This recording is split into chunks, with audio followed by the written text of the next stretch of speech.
कक्षा 6 में आज स्टार्ट करेंगे अभ्यास 5B। अभ्यास 5B में फर्स्ट क्वेश्चन कह रहा है निम्नलिखित को बीज गणितीय रूप में लिखिए। तो इससे पहले वाला जो 5A वीडियो जो बनाया था उसमें मैंने बीज गणित क्या है इसके बारे में समझाया है। तो यहाँ कहा है बीज गणितीय रूप में लिखिए, मतलब देखिए यह तो एक संख्या हो गई और ये जो x के बारे में बात हो रही है इन्हें कहते हैं बीज संख्या। जो भी A to Z जो भी हमारे अल्फाबेट यूज होते हैं उन्हें हम बीज संख्या कहते हैं। तो इसलिए कहा गया है कि बीज गणितीय रूप में लिखिए, मतलब इसको और इसको जोड़ के बताना है कि योगफल कितना होगा। तो ये दिए हैं हमारे 4 सवाल। कह रहा है पहला 6 और x का योगफल, x में से 7 घटाने पर शेष कितना बचेगा, x का 5 गुना कितना होगा, x का 1/3 क्या होगा। तो पहला वाला जब हम लगाएंगे तो देखिए यहाँ पे कह रहा है योगफल, और योगफल का मतलब होता है अगर योगफल पूछा जाता है तो जो भी संख्याएं दी होती हैं उन्हें जोड़ देते हैं। फिर यहाँ है घटाना, घटाने में घटाया जाएगा। गुना अगर कहा है तो मतलब गुणा की बात हो रही है। तो पहला वाला जब करेंगे कहा है 6 और x का योगफल, तो जो जो पहले हमें नंबर दिए हुए हैं उन्हें लिख लेंगे। तो यहाँ लिखेंगे 6 और x लिख लिया। अब और बीच में और है का योगफल, मतलब इन दोनों का क्या करना है योगफल, तो दोनों के बीच में प्लस का निशान लग जाएगा और यही आ जाएगा हमारा इतना उत्तर। फिर है x में से 7 घटाने पर शेष, तो x लिखेंगे में से, मतलब x में से ही क्या घटाना है 7, तो -7 घटाने पर शेष क्या ही बचेगा, क्योंकि देखिए अगर ये दोनों संख्याएं होती तो हम यहाँ से इस वाली संख्या से इसको घटा देते, पर यहाँ पर ये संख्या ना होकर के एक बीज संख्या है और बीज संख्या से सिर्फ वही बीज संख्या घटाई जा सकती है, ना कि कोई नंबर। तो यहाँ एक बीज संख्या है, अल्फाबेट है। अब x में से आप 7 घटाने पर क्या ही पाएंगे, कुछ नहीं। तो ये हो जाएगा हमारा इसमें यहीं पर उत्तर। फिर है x का 5 गुना, तो x लिखेंगे और का, जहां पर का यूज हो जाए समझ लीजिए वहां गुणा होगा। तो x का मतलब गुणा और 5 गुना मतलब 5 हो गया। अब क्या करेंगे, इसको लिख सकते हैं या तो इसको x गुणा 5 लिखा रहने दीजिए या इसको लिख दीजिए 5x, क्योंकि देखिए बीज गणित का एक नियम है, जो हमारे पास संख्या होती है उसको हम पहले लिखते हैं और जो बीज संख्या होती है मतलब कोई भी अल्फाबेट A to Z कोई भी अल्फाबेट हो सकता है। यहाँ x यूज हुआ है, कहीं पर y आपको मिल सकता है, कहीं पर आपको A मिलेगा, कहीं B मिलेगा। A से लेके Z तक जितने हमारे अल्फाबेट हैं उनमें से कोई भी अल्फाबेट आपको कहीं भी मिल जाएगा। कहीं पर वो A to Z में कहीं पर देखिए स्मॉल मिल जाएगा, या तो इस तरीके से लिखा हुआ या A इस तरीके से लिखा हुआ मिलेगा। इसी तरीके से या तो बड़ी ABCD में कोई भी इस तरीके से A to Z मिल सकता है, या छोटी ABCD में A to Z इस तरीके से कुछ भी लिखा मिल सकता है आपको। तो वो सभी हमारे हो जाएंगे बीज संख्याएं। तो क्या होता है जब हम संख्या की और बीज संख्या की गुणा करते हैं, मतलब किसी अल्फाबेट की गुणा करते हैं, तो जो हमारी जो संख्या होती है उसको हम पहले लिखते हैं और जो बीज संख्या होती है या आप कह सकते हैं जो अल्फाबेट होता है उसे हम बाद में लिखते हैं। तो इसीलिए हमने 5 को पहले लिखा है और x को बाद में लिख दिया है। अब है x का 1/3 कितना होगा, तो देखिए ये पूरा होता है, ये माना आपके पास पूरी एक रोटी है। अब इसको अगर हम आधा कर देंगे यहाँ से, तो देखिए ये आधा इस तरीके से लिखेंगे और ये आधा, ये मतलब पूरी एक रोटी थी और इसके 2 भाग कर दिए, तो 1/2 प्लस 1/2 ये बराबर 1 आ जाएगा। तो मतलब ये हो गया आधा। अगर बोला जाए आधा तो आधा आपको लिखना है इस तरीके से। फिर कहा जाए 1/3, 1/3 का मतलब होता है यही एक रोटी है आपके पास में और इसके आपने 3 हिस्से कर दिए। 3 हिस्से कैसे होंगे, देखिए ये हो गया आपके 3 हिस्से, एक हिस्सा ये हो गया, एक हिस्सा ये हो गया, एक हिस्सा ये हो गया। रोटी एक ही है आपकी, आपने अगर 3 टुकड़े कर दिए इसके, तो ये जो एक टुकड़ा है इसको कहा जाएगा 1/3। वैसे ही अगर कहा जाए 1/4, तो 1/4 का मतलब होता है आपके पास एक पूरी रोटी है और इसके आपने 4 टुकड़े कर दिए हैं। तो ये जो 1 2 3 4 टुकड़े हो गए, तो जो एक टुकड़ा ये है ये बोला जाएगा 1/4, मतलब एक रोटी का चौथाई भाग। इसमें कहा जाएगा एक रोटी का तीसरा हिस्सा, एक रोटी का दूसरा हिस्सा। तो इस तरीके से हम संख्याओं को लिखते हैं। अब यहाँ कहा गया है x का 1/3, तो x का 1/3 क्या होगा, x लिखेंगे। और क्योंकि यहाँ पर का लिखा हुआ है तो का मतलब गुणा। फिर कहा 1/3, 1/3 का मतलब 1 यहाँ लिखेंगे, बटा तिहाई मतलब 3 यहाँ लिख देंगे, तो ये हो जाएगा 1/3। अब जब हम दोनों की गुणा करेंगे तो देखिए गुणे का नियम हमने बताया है, जब हम अल्फाबेट और संख्या का गुणा करते हैं तो जो हमारी संख्या होती है उसको हम पहले लिख देते हैं और जो अल्फाबेट होता है उसे हम बाद में लिखते हैं। तो ये आ जाएगी इसकी गुणा 1/3x। यहाँ तक हमारा ये कंप्लीट हो गया है। अब है दूसरा क्वेश्चन, कह रहा है निम्नलिखित कथनों को संख्याओं, बीजों तथा मूल संक्रियाओं के चिन्हों की सहायता से व्यक्त कीजिए। तो बीजों का मतलब समझा चुके हैं, A to Z जो भी अल्फाबेट होते हैं। संख्याओं का मतलब तो आपको पता है, एक से लेके अनंत तक की जितनी भी संख्याएं। बीजों का मतलब ये है कि A to Z आप अपने हिसाब से A to Z कोई भी बीज प्रयोग करिए और हमें उत्तर बताइए। और मूल संक्रियाओं के चिन्हों की सहायता से व्यक्त कीजिए। तो देखिए ये पहला यहाँ पर दिया है, कह रहा है वृत्त का व्यास उसकी त्रिज्या का दूना होता है। तो सबसे पहले तो हम देखेंगे कि वृत्त क्या होता है, वर्ग क्या होता है और आयत क्या होता है, फिर ये प्रश्नों को लगाएंगे हम। तो सबसे पहले हम वृत्त के बारे में सीखेंगे कि वृत्त क्या होता है। देखिए ये प्रकार और पेंसिल ली है और इसकी सहायता से हम एक वृत्त बना लेंगे। तो जब हम वृत्त बनाएंगे तो वृत्त का मतलब होता है, यह देखिए गोला खींच लिया। अब देखिए एक चीज में देखिएगा, ये पेंसिल है यहाँ पर और यहाँ पर ये प्रकार का पॉइंट रखा हुआ है। तो ये जो प्रकार का पॉइंट है यहाँ पर आप ध्यान से देखेंगे तो एक पॉइंट बन गया है, ये पॉइंट बन गया है। तो इस पॉइंट से ये जो लाइन है इस पे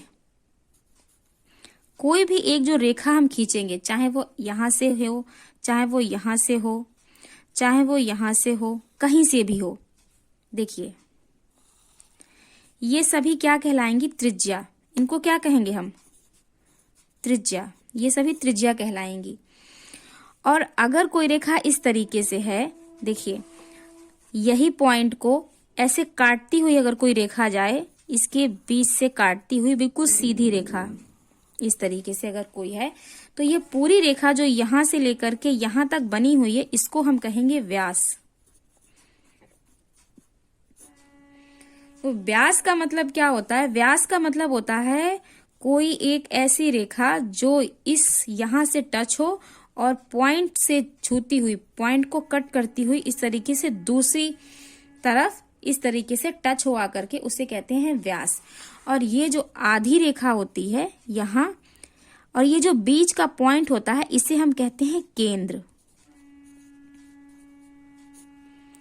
इसे हम कहते हैं केंद्र। और देखिए ये जो बाहर ये इस तरीके से गोल लाइन, ये जो गोला बन के तैयार हुआ है, इसे हम कहते हैं परिधि। क्या सीखा वृत्त में हमने, ये जहां से हमने प्रकार की चोन रखी और पेंसिल से एक गोला बनाया, तो ये जो चोन थी ये होती है केंद्र। और ये जो गोला बन के तैयार हुआ इसे कहते हैं परिधि। और ये जो आधी लाइन होती है, देखिए इसी केंद्र से आधी जो लाइन होगी, जो केंद्र से परिधि को टच करेगी, वो कहलाएगी त्रिज्या। और जो परिधि एक तरफ से परिधि से टच करती हुई केंद्र से होती हुई जाएगी, दूसरी तरफ परिधि को टच करेगी, वह कहलाएगी हमारी व्यास। तो ये होता है वृत्त। वृत्त के बारे में हमने इतना सीख लिया है। जब प्रश्न हल करेंगे तो देखिए इसमें कह रहा है वृत्त मतलब ये जो गोला दिया है का व्यास। व्यास हमने सीखा, व्यास का क्या मतलब होता है। अब देखिए ये जो ओ लिखा है, ये इस केंद्र के बारे में बात कर रहे हैं। तो ये ओ तो हो गया केंद्र, ये वाली जो रेखा हो गई ये हो गई परिधि। अब ये देखिए यहां से आधी लाइन खींची हुई है, तो आधी लाइन है तो इसको क्या कहेंगे, त्रिज्या। और त्रिज्या को हम आर करके लिखते हैं। त्रिज्या को रेडियस होता है इंग्लिश में, तो रेडियस को हम आर, केवल आर लिखते हैं, त्रिज्या। और व्यास का मतलब होता है ये पूरी यहां से यहां तक अगर लाइन कर दी जाए तो इसको कहते हैं व्यास। प्रश्न कह रहा है वृत्त का व्यास मतलब ये पूरी लाइन, उसकी त्रिज्या क्या, उसकी त्रिज्या मतलब इसका दूना होता है। देखिए दूना है ये त्रिज्या और ये त्रिज्या, जब त्रिज्या इधर की त्रिज्या और इधर की त्रिज्या जब जोड़ेंगे तभी तो व्यास बनेगा। तो इसको लिखना किस तरीके से, इसको लिखेंगे वृत्त का व्यास। व्यास को इंग्लिश में कहते हैं, देखिए जो आधी है इसको त्रिज्या कहेंगे, लेकिन जब पूरी की बात करेंगे, जो व्यास की बात हो रही है, इसको हम कहेंगे डायमीटर, और इसको लिखते हैं हम डी से। प्रश्न दिया है, इसको हल करेंगे तो यहां हो जाएगा डी बराबर 2r, इस तरीके से लिखेंगे। देखिए वृत्त का व्यास, ये व्यास हो गया पूरा, ये व्यास, उसकी त्रिज्या मतलब ये त्रिज्या, इसका दूना होता है। तो देखिए दूना है क्योंकि आधी त्रिज्या ये, आधी त्रिज्या ये, जब ये दोनों मिलेंगी तभी तो व्यास बनेगा, जाकर के पूरा डायमीटर होगा। तो इस तरीके से इसको हम लिखेंगे। फिर है वर्ग का परिमाप उसकी एक भुजा का 4 गुना होता है। वृत्त हमने सीख लिया, अब बात आती है वर्ग की। तो वर्ग क्या होता है, देखिए ये है हमारा वर्ग, और कैसे पहचानेंगे कि यह एक वर्ग है। वर्ग की पहचान हम इस तरीके से करते हैं कि ये जो इसकी चारों रेखाएं हैं, देखिए ये रेखा, ये रेखा और ये रेखा, ये चारों रेखाओं की जो लंबाई है वो बराबर होती है।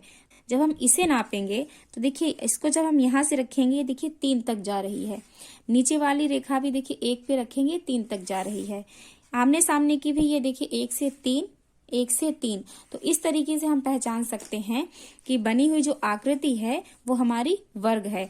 मतलब ये है कि अगर ये हमारी 2 सेंटीमीटर होगी तो ये भी 2 सेंटीमीटर होगी, ये भी 2 सेंटीमीटर होगी, ये भी 2 सेंटीमीटर होगी। वर्ग की चारों भुजाएं बराबर होती हैं, यह होता है वर्ग। ये तो हो गई भुजाओं की बात। अब देखिए वर्ग का परिमाप की बात आती है, तो परिमाप का मतलब ये होता है, ये जो बाहर की लाइन है, देखिए ये लाइन, ये लाइन, ये लाइन और ये लाइन, इन चारों लाइनों का जोड़, इसको कहते हैं परिमाप।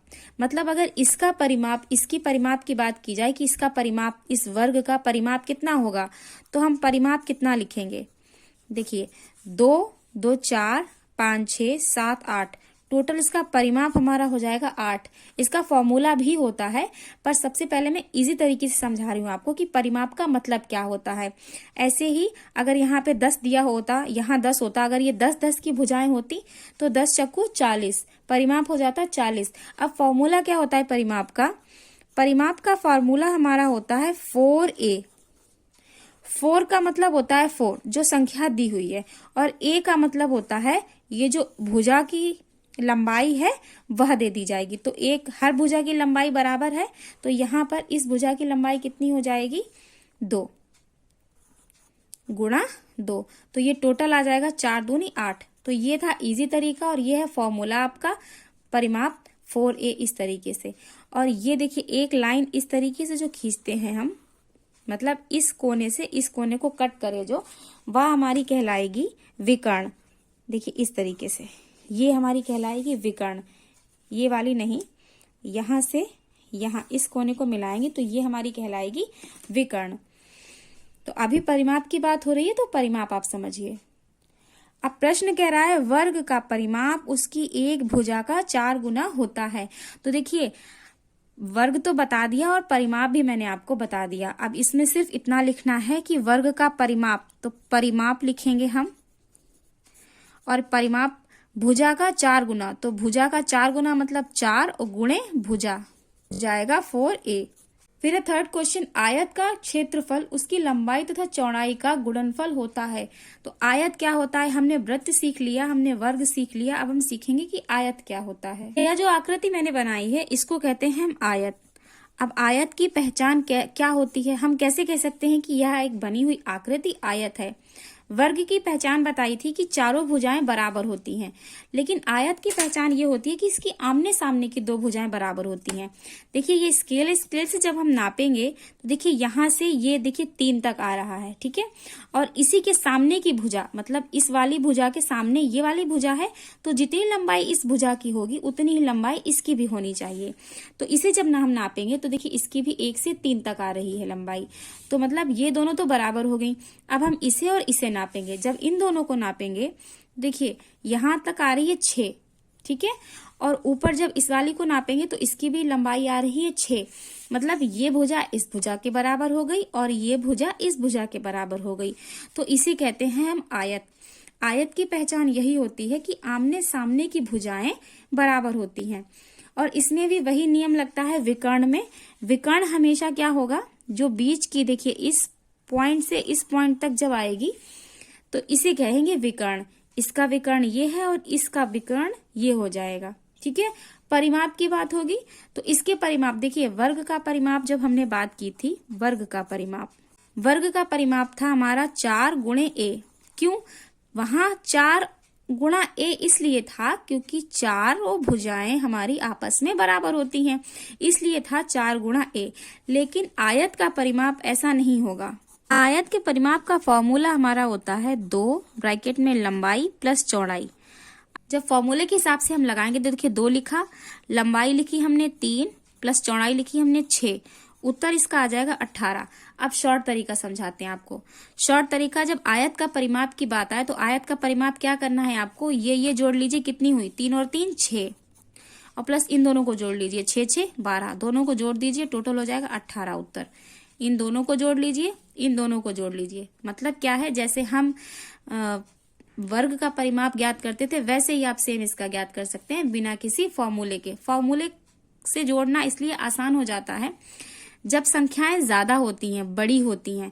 मतलब देखिए यहाँ पर 3 6 ये छोटी हैं, आपस में आप जोड़ लेंगे। लेकिन जब संख्याएं बड़ी हो जाएंगी, हजारों में अगर ये संख्या आए तो आप क्या करेंगे, करोड़ों में आए तो आप क्या करेंगे, कब तक आपस में जोड़ते रहेंगे। तो क्या होता है, बस वो एक संख्या लिखते हैं, उसकी 4 से गुणा कर देते हैं, वही यहाँ फॉर्मूला लगता है। लेकिन समझाने का तरीका मेरा ये है कि आपको समझ में आ जाए कि ये फॉर्मूले ऐसे बने क्यों हैं, किस लिए ऐसे फॉर्मूले बने हैं। बात परिमाप की हो चुकी है और यहाँ है आयत का क्षेत्रफल, उसकी लंबाई तथा चौड़ाई का गुणनफल होता है। तो उत्तर जब इसका लिखेंगे तो आप इसका लिख सकते हैं क्षेत्रफल बराबर लंबाई गुणे चौड़ाई। इनको बीज संख्याओं के रूप में भी दिखाना है। बीज संख्याओं के रूप में कैसे दिखाएंगे, देखिए क्षेत्रफल को हम लिख देंगे ए, एरिया बोलते हैं इंग्लिश में इसलिए ए लिख देते हैं। लंबाई को हम लिख देंगे एल और चौड़ाई को हम लिख देंगे बी। ठीक है, तो ये हो जाएगा हमारा फॉर्मूला इस तरीके से तैयार। ये हो गया हमारा बीज संख्याओं के रूप में। अगला कह रहा है लाभ विक्रय मूल्य तथा क्रय मूल्य के अंतर के बराबर होता है जब विक्रय मूल्य क्रय मूल्य से अधिक होता है। अब देखिए विक्रय मूल्य क्रय मूल्य क्या होता है। विक्रय मूल्य का मतलब होता है अगर आपने कोई चीज खरीदी है, माना आपने एक पेंसिल खरीदी है 10 रुपए की, तो वह हो जाएगा हमारा 10 रुपए की हमने अगर कोई पेंसिल खरीदी है तो वह हमारा हो जाएगा क्रय मूल्य कि हमने उसको 10 रुपए की खरीदी है। अब आप वही 10 रुपए की पेंसिल अपने दोस्त को 15 रुपए की बेच दीजिए तो वो हो जाएगा विक्रय मूल्य। और देखिए 10 रुपए की आपने खरीदी और उसको 15 रुपए की आपने अपने दोस्त को बेच दी, तो आपको कितने रुपए का लाभ हुआ, प्रॉफिट कितना हुआ आपको। आपने तो 10 की खरीदी थी, आपका तो 10 ही रुपए का खर्चा हुआ, पर आपने 15 रुपए की उसके बेच दी तो आपके पास बचे कितने, 5 रुपए बचे आपके पास, एक्स्ट्रा आ गए आपके पास, जबकि आपका खर्चा कम हुआ पर बचत हो गई आपकी 5 रुपए की। तो जो 5 रुपए बचत के हैं वही हमारा कहलाएगा लाभ। ये तो हो गया इस प्रश्न का मतलब।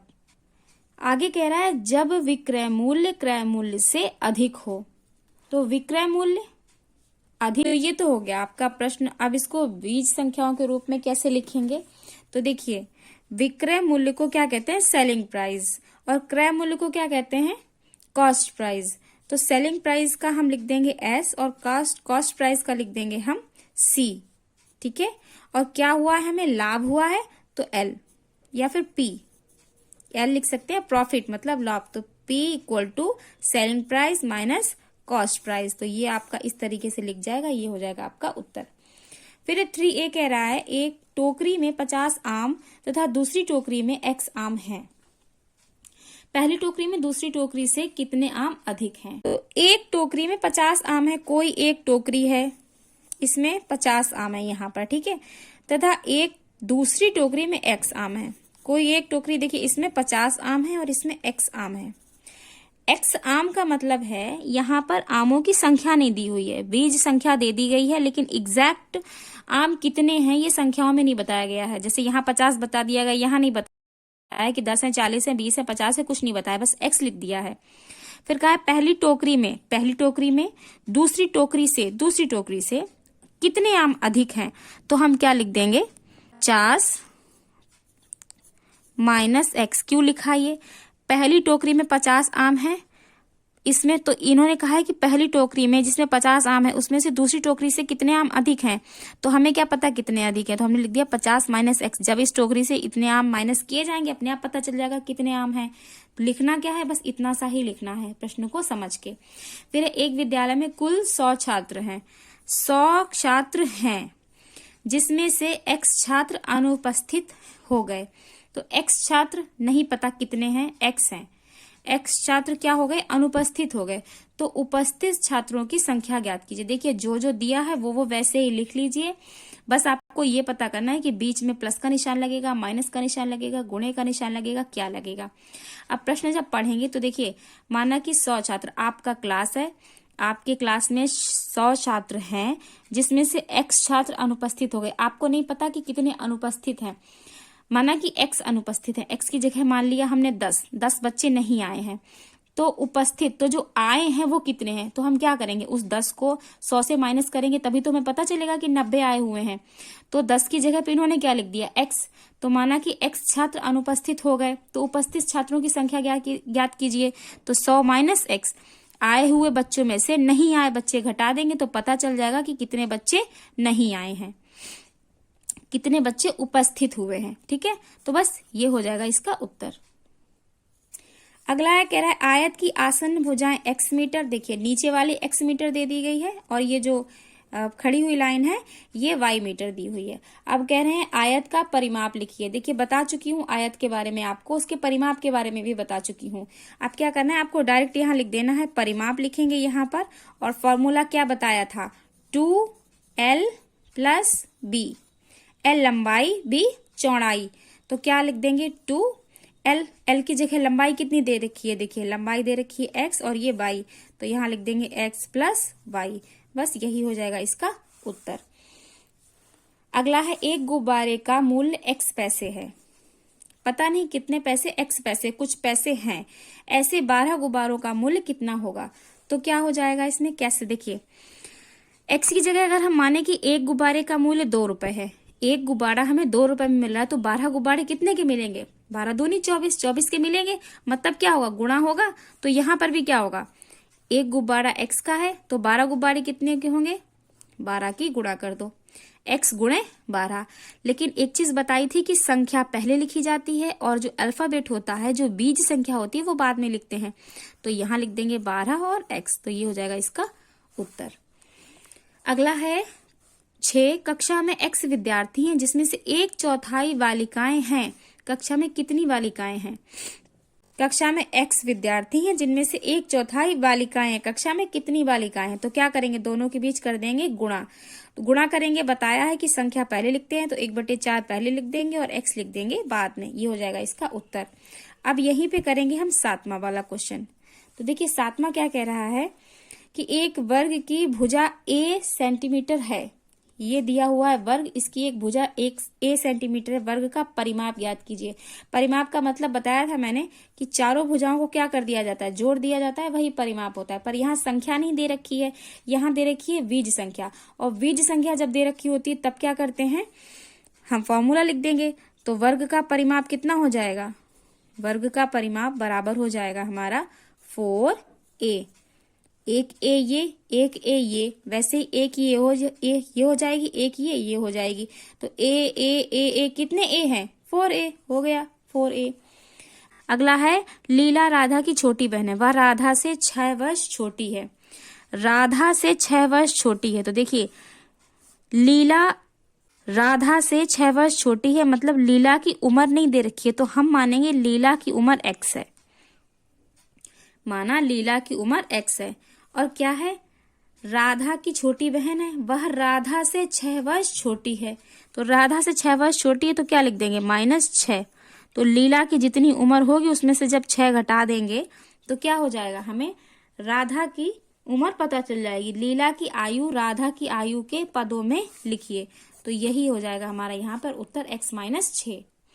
अगला है, माँ ने घर में 16 लड्डू बनाए हैं, भैया आपकी मम्मी ने 16 ही लड्डू बनाए हैं अपने घर में और कुछ लड्डू मेहमानों को खिला दिए। अब कितने खिलाए, पता नहीं कितने मेहमान आए थे। 16 ही लड्डू बनाए, कुछ लड्डू मेहमानों को खिला दिए और परिवार के सदस्यों को दे दिए। बचे लड्डुओं की संख्या बताइए। माना कि x, कुछ का मतलब होता है माना x, लड्डू मेहमानों को खिला दिए और परिवार के सदस्यों को दे दिए। तो कितने लड्डू बचे? तो जितने लड्डू बनाए थे उनमें से जितने बट गए और जितने खा लिए गए, अगर उसको माइनस कर देंगे तो उत्तर आ जाएगा। तो ये हो जाएगा हमारा समीकरण तैयार, 16 - x, यही इसका हो जाएगा उत्तर। ये हो गई एक्सरसाइज कंप्लीट।